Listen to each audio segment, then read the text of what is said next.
नमः शिवाय। ओम त्र्यंबकम यजामहे सुगंधिं पुष्टिवर्धनम उर्वारुकमेव बंधनान् मृत्यो मुक्षीय मामृतात्। सोमवार व्रत कथा। पहले समय में किसी नगर में एक धनी व्यापारी रहता था।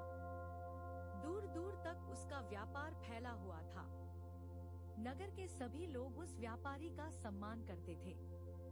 इतना सब कुछ से संपन्न होने के बाद भी वह व्यापारी बहुत दुखी था, क्योंकि उसका कोई पुत्र नहीं था, जिस कारण अपने मृत्यु के पश्चात व्यापार के उत्तराधिकारी की चिंता उसे हमेशा सताती रहती थी।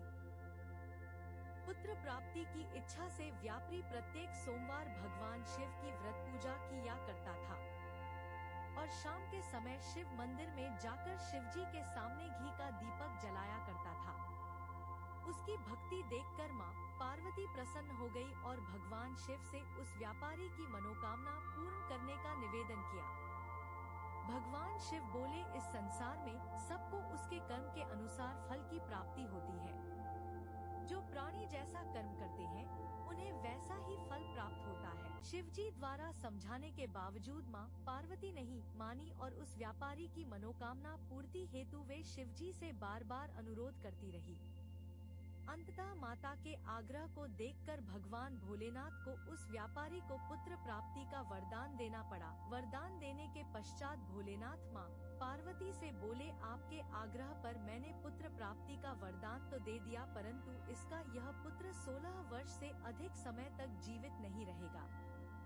उसी रात भगवान शिव उस व्यापारी के स्वप्न में आए और उसे पुत्र प्राप्ति का वरदान दिया और उसके पुत्र के 16 वर्ष तक जीवित रहने की भी बात बताई। भगवान के वरदान से व्यापारी को खुशी तो हुई, लेकिन पुत्र की अल्पायु की चिंता ने उस खुशी को नष्ट कर दिया। व्यापारी पहले की तरह सोमवार के दिन भगवान शिव का विधिवत व्रत करता रहा। कुछ महीनों के बाद उसके घर अति सुंदर बालक जन्म लिया। घर में खुशियां भर गई। बहुत धूमधाम से पुत्र जन्म का समारोह मनाया गया, परंतु व्यापारी को पुत्र जन्म की अधिक खुशी नहीं हुई, क्योंकि उसे पुत्र की अल्प आयु के रहस्य का पता था। जब पुत्र 12 वर्ष का हुआ तो व्यापारी ने उसे उसके मामा के साथ पढ़ने के लिए वाराणसी भेज दिया। लड़का अपने मामा के साथ शिक्षा प्राप्ति हेतु चल दिया। रास्ते में जहाँ भी मामा भांजा विश्राम हेतु रुकते, वहीं यज्ञ करते और ब्राह्मणों को भोजन कराते। लंबी यात्रा के बाद मामा और भांजा एक नगर में पहुँचे। उस दिन नगर के राजा की कन्या का विवाह था, जिस कारण पूरे नगर को सजाया गया था। निश्चित समय पर बारात आ गई, लेकिन वर का पिता अपने बेटे के एक आंख से काने होने के कारण बहुत चिंतित था। उसे भय था कि इस बात का पता चलने पर कहीं राजा विवाह से इनकार न कर दे, इससे उसकी बदनामी भी होगी। जब वर के पिता ने व्यापारी के पुत्र को देखा तो उसके मस्तिष्क में एक विचार आया। उसने सोचा, क्यों न इस लड़के को दूल्हा बनाकर राजकुमारी से विवाह करा दूं। विवाह के बाद इसको धन देकर विदा कर दूंगा और राजकुमारी को अपने नगर ले जाऊंगा। वर के पिता ने लड़के के मामा से इस संबंध में बात की। मामा ने धन मिलने के लालच में वर के पिता की बात स्वीकार कर ली। लड़के को दूल्हे का वस्त्र पहनाकर राजकुमारी से विवाह कर दिया गया। राजा ने बहुत सारा धन देकर राजकुमारी को विदा किया। शादी के बाद लड़का जब राजकुमारी से साथ लौट रहा था तो वह सच नहीं छिपा सका और उसने राजकुमारी के ओढ़नी पर लिख दिया, राजकुमारी, तुम्हारा विवाह मेरे साथ हुआ था। मैं तो वाराणसी पढ़ने के लिए जा रहा हूँ। और अब तुम्हें जिस नवयुवक की पत्नी बनना पड़ेगा वह कान्हा है। जब राजकुमारी ने अपनी ओढ़नी पर लिखा हुआ पढ़ा तो उसने काने लड़के के साथ जाने से इनकार कर दिया। राजा सब बातें जानकर राजकुमारी को महल में रख लिया। उधर लड़का अपने मामा के साथ वाराणसी पहुंच गया। और गुरुकुल में पढ़ना शुरू कर दिया। जब उसकी आयु 16 वर्ष की हुई तो उसने यज्ञ किया। यज्ञ के समाप्ति पर ब्राह्मणों को भोजन कराया और खूब अन्न वस्त्र दान किए। रात को वह अपने शयन कक्ष में सो गया। शिव के वरदान के अनुसार शयनावस्था में ही उसके प्राण सूर्योदय पर मामा मृत भांजे को देखकर रोने पीटने लगा। आसपास के लोग भी एकत्र होकर दुहक प्रकट करने लगे। लड़के के मामा के रोने विलाप करने के स्वर समीप से गुजरते हुए भगवान शिव और माता पार्वती भी सुने। पार्वती ने भगवान से कहा, प्राणनाथ, मुझे इसके रोने के स्वर सहन नहीं हो रहे। आप इस व्यक्ति के कष्ट को अवश्य दूर करें।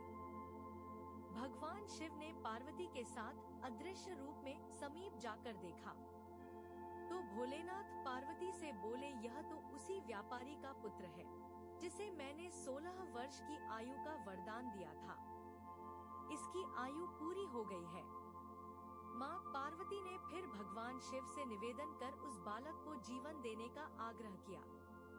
माता पार्वती के आग्रह पर भगवान शिव ने उस लड़के को जीवित होने का वरदान दिया और कुछ ही पल में वह जीवित होकर उठ बैठा। शिक्षा समाप्त करके लड़का मामा के साथ अपने नगर की ओर चल दिया। दोनों चलते हुए उसी नगर में पहुँचे जहाँ उसका विवाह हुआ था। उस नगर में भी यज्ञ का आयोजन किया। समीप से गुजरते हुए नगर के राजा ने यज्ञ का आयोजन देखा और उसने तुरंत ही लड़के और उसके मामा को पहचान लिया। यज्ञ के समाप्त होने पर राजा मामा और लड़के को महल में ले गया और कुछ दिन उन्हें महल में रखकर बहुत साधन, डॉट, वस्त्र आदि देकर राजकुमारी के साथ विदा कर दिया। इधर भूखे प्यासे रहकर व्यापारी और उसकी पत्नी बेटे की प्रतीक्षा कर रहे थे।